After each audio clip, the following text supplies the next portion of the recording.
now to the latest in the conflict in the Middle East for Tuesday. Israel is expanding its ground offensive into Gaza in order to root out Hamas fighters, as the country's President Benjamin Netanyahu said last night that Israel will not agree to a ceasefire, adding, "This is the time for war." Well, humanitarian agencies say aid trucks are being delayed into Gaza and hospitals there are overflowing with wounded civilians and displaced people. But there was some good news overnight as Israeli teenage hostage Ori Megadish was rescued from Hamas by the IDF and reunited with her family. Well, for more analysis on this situation, let's now speak to Lieutenant General Ben Hodges. He's a former commanding officer of the US forces in Europe. Ben, good morning. Thank you for joining us. What do you make of the Israeli forces' strategy at the moment, seemingly to destroy Hamas if such a thing is even possible? Yeah, I don't think it is possible to destroy a movement like Hamas. Clearly, they're a terrorist organization. Clearly, what they have done against innocent Israelis is terrible. But if I put myself in the shoes of the commander of Israeli forces, my government has said destroy Hamas. That means you have to isolate them from all external support. And you also have to address the cause of Hamas. What is it that gives them oxygen to do what they do?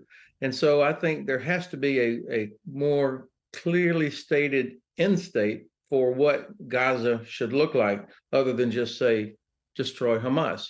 Now, it looks like the IDF is going about this in a smart way, very methodical. They're not just rushing into Gaza. This will help reduce their own casualties, as well as somehow at least minimize the civilian casualties. But we can't be naive. Clearly, a lot of innocent people are going to die in this. Ben, really good to have you on Talk today. Thank you for joining us, as Nick says. Interestingly, of course, Netanyahu overnight saying no ceasefire. There is quite rightly condemnation in the Jewish world for what happened 3 weeks ago and desire to put that right. There are hostages in the middle of this, but also there is the world watching on and the humanitarian issues that are beginning to be obvious to anybody and everybody inside Gaza. Really interesting article in the Sun newspaper over here in the UK this morning.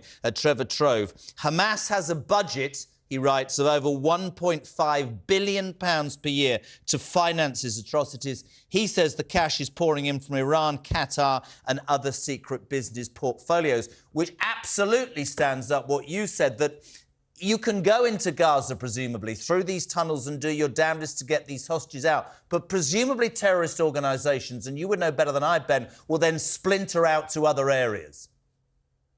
Yeah, and of course what Hamas has done is not happening in a vacuum. Not only do they receive financial support from Iran and other places, who benefits the most from this entire situation? Of course, it's the Kremlin. The Russians benefiting because it has taken everyone's interest and many resources away from Ukraine. Iran is Russia's most important ally, not China. They have been working together for quite some time now. And so there's no doubt in my mind that the attack by Hamas, not only is it directed and financed by Iran, but it's approved and coordinated with the Kremlin.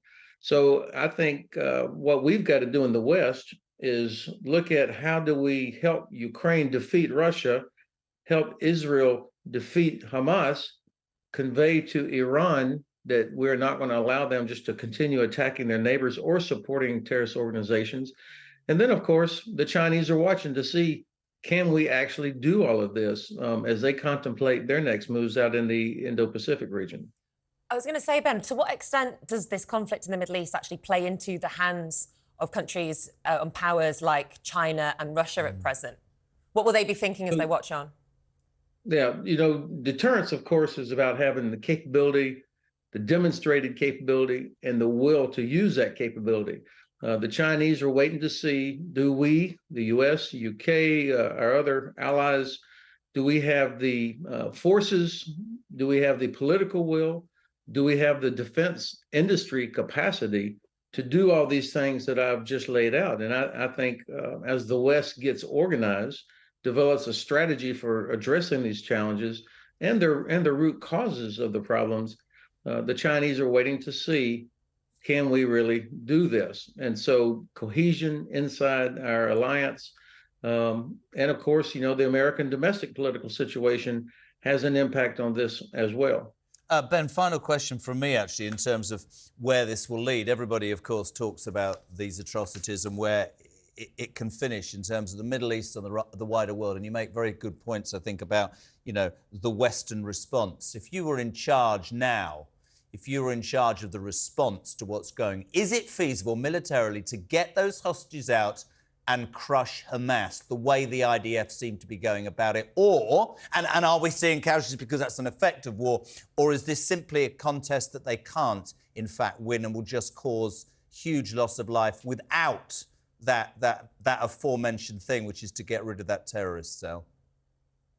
So there has to be a political and economic component to this effort as well. It cannot be just a military solution. Of course, IDF will be successful in destroying much of the infrastructure. They'll kill a lot of Hamas fighters, but that's just what some Israeli officers call mowing the grass, mowing the lawn, because they'll come back. So how do you, what does the end state for Gaza look like? Who's going to govern this space that once it is cleared or parts of it are cleared? The Israelis do not want to have soldiers staying there. You know, they left Gaza back in 2005, I think. So you don't want to occupy it. That'll be terrible for their economy as well as impractical. And then, you know, there are 2 million innocent Palestinians that are there that are not being allowed to leave. And somehow, the world has got to put pressure on all sides to help get to a solution for the cause of Hamas, which means the Israelis also have to work towards a two-state solution. They have to stop these illegal settlements that keep springing up over in the West Bank. And then the Israelis are going to have the huge burden of protecting civilians, even though Hamas is using civilians as a shield. This is a really tough task for those soldiers. Lieutenant Ben Hodges, really appreciate you joining us and talk today. Thank you, former US leader of soldiers in Europe.